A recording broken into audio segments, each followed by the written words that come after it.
미 대법원이 트럼프 상호 관세가 위법이다 이런 판결을 내렸습니다. 미국의 그 대불균형이 심화됐기 때문에 결국 중장기적으로 달러 가치는 하락할 것이다. 달러가 약세가 될 때는 제가 미국 주식보다는 우리 주식을 하셔야 됩니다. 이런 말씀을 드렸고요. 2월까지 수출이 굉장히 높은 증가세를 유지하고 있는데요. 이런 증가세가 아마 3월까지도 더 이어질 것 같습니다.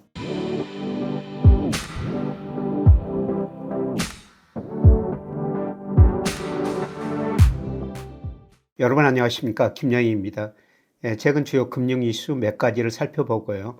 간서청에서 2월 20일까지 수출입 동향을 발표했습니다. 그 내용을 주가하고 관련시켜서 말씀을 드려보겠습니다. 지금 가장 큰 이슈는 여러분이 많은 언론에서 보셨을 것이라 생각됩니다만 미 대법원이 트럼프 상호 관세가 위법이다 이런 판결을 내렸습니다. 그래서 전 세계에 평균과 15% 상호관세를 부과했습니다만 미 대법원이 이게 위법이다 이렇게 판결을 내리고 나자 트럼프 대통령은 무역법 122조를 내서 가지고요 2월 24일부터 10% 글로벌 관세를 부과하겠다. 그리고 바로 또 15%로 인상하겠다 이런 이야기를 했습니다. 그리고 앞으로도 그 무역법 301조, 무역확장법 232조 이걸 통해 가지고 얼마든지 업종별로 시간은 걸리겠지만 관세를 부과하겠다 이런 이야기를 했습니다. 그래서 글로벌 경제에 다시 그 불확실성이 좀 높아지는 것 같습니다. 물론 이미 관세가 전 세계 15% 평균으로 부과했으니까요. 거기에 비슷한 관세니까 단기적으로는 경제적 큰 영향은 없을 것 같습니다만 앞으로 그 무역법 301조, 무역확장법 232조 이거를 트럼프 대통령이 어떻게 적용할지 좀 지켜봐야 될 것 같습니다. 미국 측면에서 보면은 작년에 한국의 무역 적자가 560억 달러 정도 됩니다. 그렇기 때문에 트럼프 대통령은 우리나라의 여러 가지 관세 이야기를 할 것 같습니다. 그러나 이것보다도 더 중요한 거는 미국 그 사모펀드에 문제가 발생하고 있다. 이런 이야기인데요. 일부 전문가들은 이게 그 금융위기의 카나리아가 아닌가 이런 거 진단까지 하고 있습니다. 금융위기 조짐이 나타나고 있다는 것입니다. 대표적으로 미국의 블루아웃이라는 사모펀드가 있는데요. 이게 판매를 중단을 했습니다. 앞으로 이게 더 확장될지 아니면은 여기서 그칠지 좀 지켜봐야 될 것 같습니다만은 저는 전반적으로 이 사건이 미국 금융시장에 부정적 영향을 미칠 거라고 보고 있습니다. 2007년에도 미국의 일부 사모펀드가 판매를 중단하고요. 2008년 미국에서 금융위기가 일어났습니다. 물론 그때처럼 심각한 금융위기는 아니라고 보고 있습니다. 그때는 주요 은행이 부실해져 가지고 미국 경제가 심각한 금융위기 침체를 겪었습니다만 은행은 아직 건실하다는 것입니다. 그러나 일부 그 사모펀드가 상당히 부실해질 가능성이 높은데요. 1990년에서 2000년까지 미국의 IT 기업들이 주로 주식시장에서 자금을 조달했습니다. 그러나 이번에 AI 기업들이 정말 많은 투자를 했는데요. 주식시장보다는 사모펀드, 회사채 발행을 통해서 자금을 조달했는데요. 앞으로 이게 좀 어려워질 것 같습니다. 그렇게 되면 AI 기업들이 계획된 투자를 못하고요. 전반적으로 AI 지금 거품 문제 다시 대두되고 있습니다만 이 문제가 전반적으로 확대될 가능성이 높습니다. 그래서 올해 들어서 나중에 보여드리겠습니다. 우리 주가는 큰 폭으로 상승하는데요. 오히려 나스닥 지수는 작년 말에 비해서 하락했습니다. 그게 이런 조짐을 나타내는 게 아닌가. 그래서 결국은 이게 우리 주식시장까지 영향을 줄 것 같습니다. 그래서 최근에 AI 거품 논쟁에다가 관세 불확실성이 증가되고 있는데요. 미국 물가가 다소 불안한 모습을 보이고 있습니다. 지난 12월 미국의 개인 소비 지출 물가가 발표됐는데요. 시장 전망치는 전년 동월 대비 2.8%였습니다. 2.9%로 실제치가 나왔고요. 근원 물가도 3.0%로 상당히 높게 나왔습니다. 그런데 이런 관세 문제 불확실성이 대두되면요. 아마 인플레 기대 심리도 더 높아질 것 같습니다. 이에 따라 가지고 미국 10년 국채 수익률이 약간 반등했는데요. 물론 미국 경제 성장률이 낮아지면서 금리가 급등할 가능성은 낮습니다만은 이런 거 인플레 기대 심리가 작용하면은 아마 미국 10년 국채 수익률이 다소 오를 가능성이 있고요. 그 다음에 단기적으로 글로벌 금융시장이 불안해지면서 달러는 강세를 보일 수가 있습니다. 물론 저는 중장기적으로 미국의 대외 불균형이 심화됐기 때문에 결국 중장기적으로는 달러 가치는 하락할 것이다 이렇게 보고 있습니다만은 단기적으로는 일시적으로 달러가 강세를 보일 수가 있겠고요. 이런 금리 상승, 불확실성이 결국 주식시장, 특히 나스닥 시장에 영향을 줄이라고 보고 있습니다. 참고로 트럼프 대통령이 작년 1월 20일 취임을 했었습니다. 그때 지수를 100이라고 했을 때요. 나스닥이나 S&P 500, 나스닥은 지난 20일까지 17% 올랐고요. S&P 500은 15% 상승하는데 그쳤습니다. 그러나 우리 코스피는 무려 2.3배, 130%나 올랐죠. 물론 이렇게 우리 주식시장에 디커플링 된 거는 여러 가지 이유가 있겠죠. 달러가 약세가 될 때는 제가 미국 주식보다는 우리 주식을 하셔야 됩니다. 이런 말씀을 드렸고요. 그리고 제도적으로 증시 개편, 제도 개편이 많이 있었죠. 주주 우선하는 상법 개정을 했었고요. 그 다음에 배당세, 분리과세, 그 다음에 최근에 자사주 소과 이런 증시 제도 개편이 우리 증시 리레이팅에 크게 기여한 것 같습니다. 문제는 리레이팅이 언제까지 진행될지는 좀 지켜봐야 될 것 같습니다. 과거 통계를 보면서 장기적으로 보면은 나스닥 지수하고 우리 코스피하고 상관관계수가 0.9가 넘습니다. 그러나 작년 11월 이후로는 나스닥 지수는 거의 정체를 보이고요. 우리 코스피는 많이 오르다 보니까 상관계수가 마이너스 0.1 정도로 보기 드물게 마이너스로 나왔습니다. 그래서 우리 코스피가 언제까지 미국 주가하고 디커플링이 될지 이건 좀 지켜봐야 될 것 같습니다만은 장기적으로는 같은 방향으로 움직였다는 겁니다. 앞서 말씀드렸습니다만은 트럼프 관세 효과가 불확실하고요. 그 다음에 일부 사모펀드 문제가 분명히 저는 발생하리라고 보고 있습니다. 그러면서 앞으로 나스닥 지수가 더 떨어질 수가 있는데요.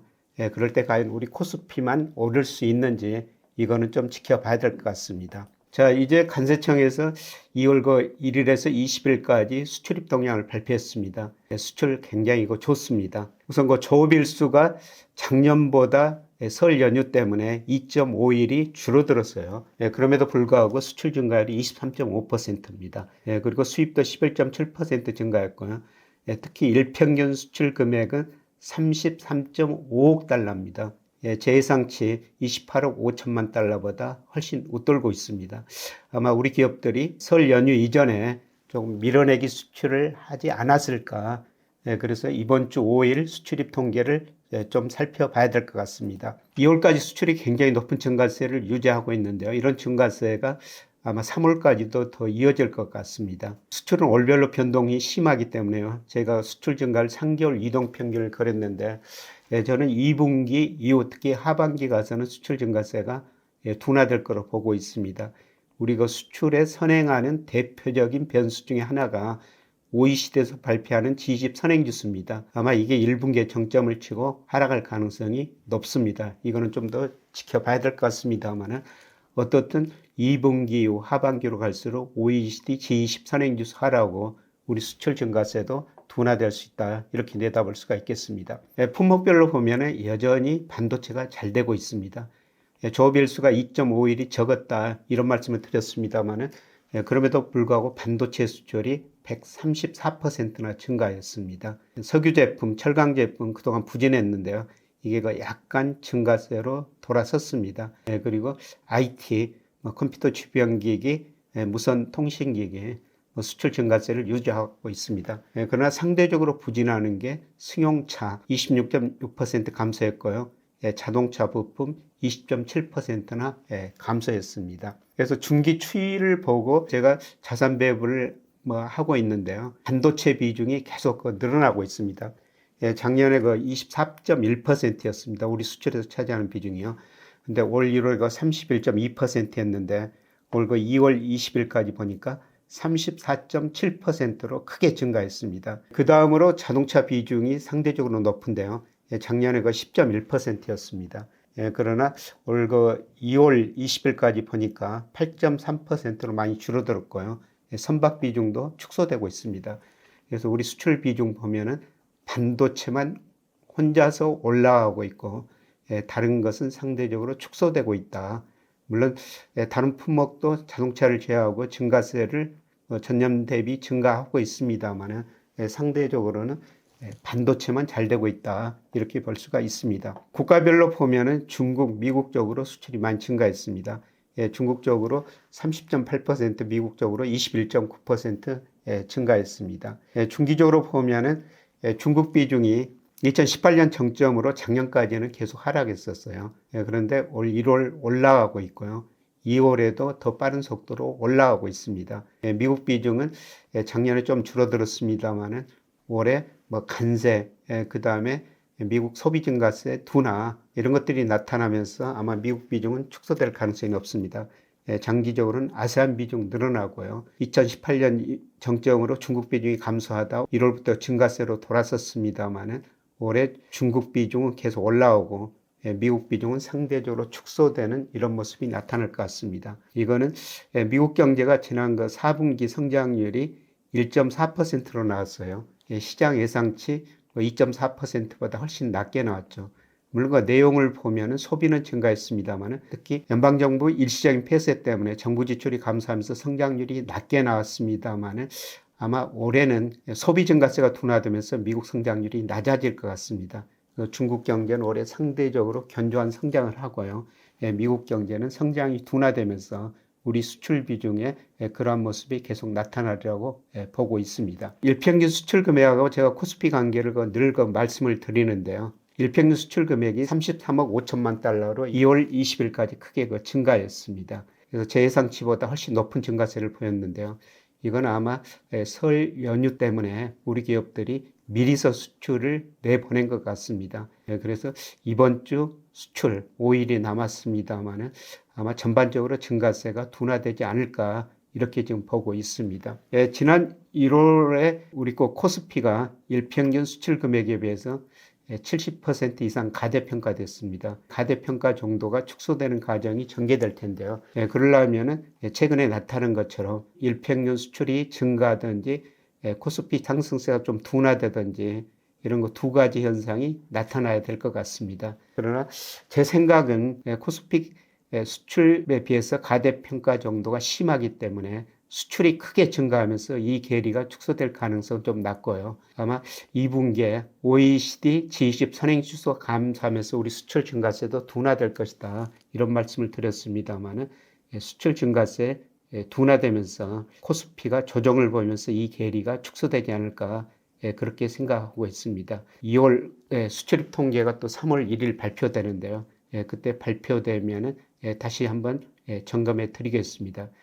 그러나 무엇보다도 지금 미국 나스닥 지수가 올해 들어서 하락했고요. 일부 사모펀드 지금 환매 중단했다고 말씀을 드렸습니다만 제가 그 전망해 보면 아마 2분기 이후에 미국 주가가 특히 저 S&P 500 기준 한 15% 안팎 조정을 보이면서 그것이 우리 주가에도 부정적 영향을 주지 않을까 이렇게 생각됩니다.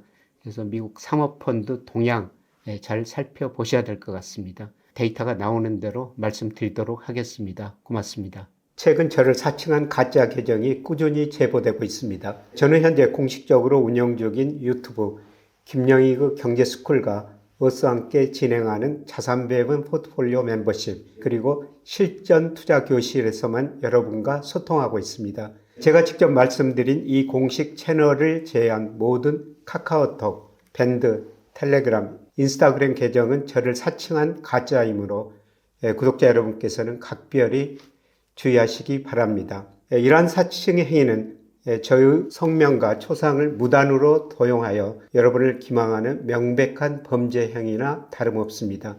저와 어스얼라이언스는 현재 확보된 제보 자료와 실시간 모니터링을 통해 사칭범들의 활동을 면밀히 파악하고 있으며 이들에 대해 형법상 사기, 정보통신망법 위반, 업무 방해죄 등을 근거로 민형사상 모든 법적 조치를 즉각적으로 취하고 있습니다. 다시 한번 단호히 말씀드립니다. 저는 어떠한 경우에도 개인적인 메시지로 투자를 권유하거나 특정 계좌로 입금을 요구하지 않습니다. 구독자 여러분께서는 사칭 계정으로 의심되는 연락을 받을 경우 즉시 해당 플랫폼에 신고해 주시고요. 공식 채널을 통해 제보해 주시길 부탁드립니다. 저 또한 범죄 행위가 근절될 때까지 모든 수단을 동원해 강력하게 대응하겠습니다.